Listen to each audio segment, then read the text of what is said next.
অনেক দিন ধরে কাশির সমস্যায় ভুগছেন, অনেক কিছুই খাচ্ছেন কিন্তু কাশি কিছুতেই ভালো হচ্ছে না, তাহলে এই ভিডিওটা আপনার জন্য। হ্যালো ভিউয়ার্স, নমস্কার। This is me from my page and channel Trishna's lifestyle. কেমন আছেন সবাই? আশা করছি সবাই অনেক ভালো আছেন। তো চলে আসলাম সম্পূর্ণ নতুন অন্যরকম একটা ভিডিও নিয়ে।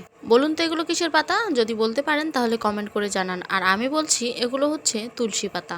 তো এই তুলসী পাতা দিয়ে আজকে আমি কাশির একটা ওষুধ বানাবো। কি ভাবছেন তুলসী পাতা কাশির জন্য উপকারী, এটা অনেকেই জানে? হ্যাঁ, অনেকেই জানে, তারপরও আমি ভিডিওটা করলাম যারা জানে না তাদের জন্য। তো এখানে আমি নিয়ে নিয়েছি তুলসী পাতা, আর তুলসী পাতাগুলো আমি একটু আগে ধুয়ে নিয়েছি, সেটা আপনারা সবাই দেখেছেন ভিডিওতে।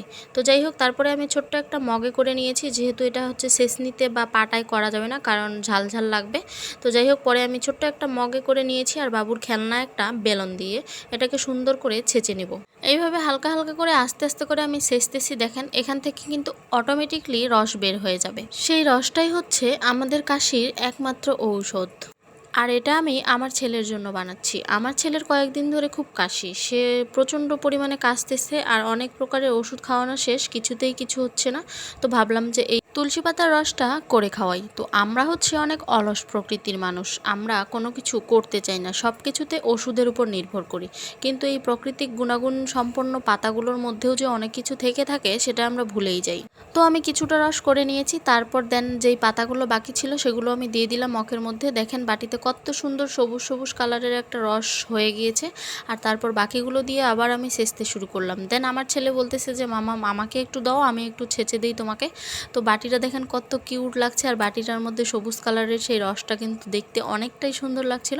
আর আমার ছেলে তো এখানে ছেঁচতে ছেঁচতে পাগল হয়ে যাচ্ছে। মানে দেন আমার বাকিটুকুও করা শেষ হয়ে গিয়েছে, তারপর এটা আমি রস করে নিয়ে নিলাম। আর দেখেন অনেকটা পরিমাণে রস হয়েছে। তো ছেলে আমার বলছে যে আমি এতটা রস খাবো না, তো আমি বললাম যে আমিও খাবো, আমারও গলা ব্যথা করছে, কাশি হচ্ছে। তো কত সুন্দর দেখাচ্ছে, সবুজ কালারের একটা এসেছে।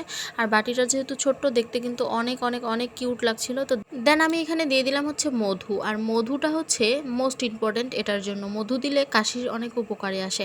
আর এখানে আমি দিয়ে দিলাম সামান্য পরিমাণে সর্ষের তেল। সর্ষের তেলটা আপনারা নাও দিতে পারেন, কারণ এটা স্কিপও করা যায়। সর্ষের তেলটা আমি দিলাম কারণ বুকে কফের জন্য সর্ষের তেলটা অনেক ভালো, তাই। আর এটা আমি এখন গরম করে নিব। গরম না করলে কিন্তু খুব একটা কাজে আসবে না, তাই আমি গরম করতে চলে যাচ্ছি কিচেনে। আর যেহেতু এটা ছোট্ট একটা বাটি ছিল, সেটা তো গ্যাসের মধ্যে বসবে না, তাই আমি কি করেছি, একটা হাঁড়ির মধ্যে সামান্য পরিমাণে পানি নিয়েছি। পানি নেওয়ার পরে সেখানে আমি সেই রসের বাটিটা দিয়ে দিয়েছি। দেওয়ার পরে আমি একটা ঢাকনা দিয়ে খানিকক্ষণ জাল করে সেটা কিন্তু গরম করে নিয়েছি। দেখেন কত সুন্দর হয়েছে, গরম করার পরে মধুগুলো উপরে ভেসে উঠেছে।